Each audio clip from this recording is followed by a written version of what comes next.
গাইবান্ধায় বোরো ধান কাটা মাড়াই প্রায় শেষ।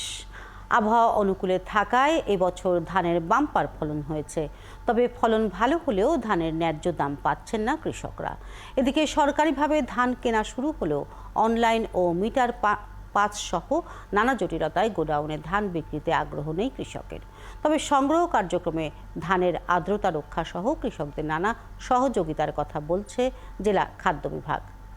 শামীম আল সাম্যর তথ্য ছবি নিয়ে প্রতিবেদন। বীজ, তেল, সার, কীটনাশক ও শ্রমিকের মজুরি সবকিছুতে বাড়তি খরচ করে এবছর কষ্টের ফসল উৎপাদন করেছেন গাইবান্ধার কৃষকরা। আবহাওয়া অনুকূলে থাকায় ভালো ফলনও পেয়েছেন।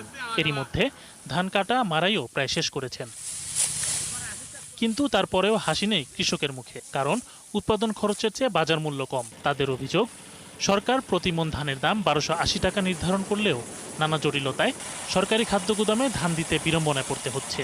অনেকে আবার আড়তে ধান নিতে চাইছেন না, তাই 900 টাকায় ধান বিক্রি করতে বাধ্য হচ্ছেন তারা। জমি ধান কাটতে লাগে 4000 টাকা, উমেশে লাগে 1200-1500 টাকা, তারপরে ডাঙ্গাতে লাগে 1000 টাকা।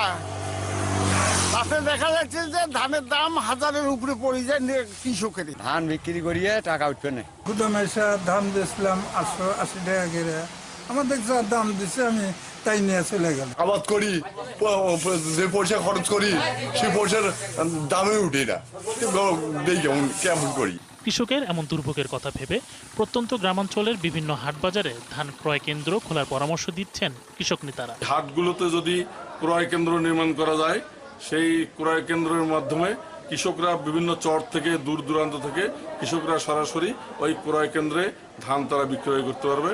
গত 7 মে থেকে জেলায় ধান সংগ্রহ কার্যক্রম শুরু হয়েছে।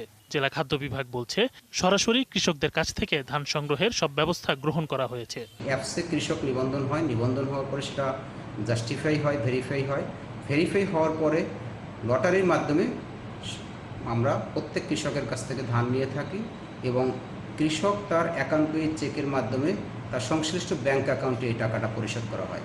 এবছর গাইবান্ধায় 1,28,340 হেক্টর জমিতে বোরো ধানের আবাদ হয়েছে। আর 7 উপজেলায় সরকারি মূল্যে 12,891 মেট্রিক টন ধান কিনবে খাদ্য বিভাগ। শরীফ আজাদ প্রীতম, 71।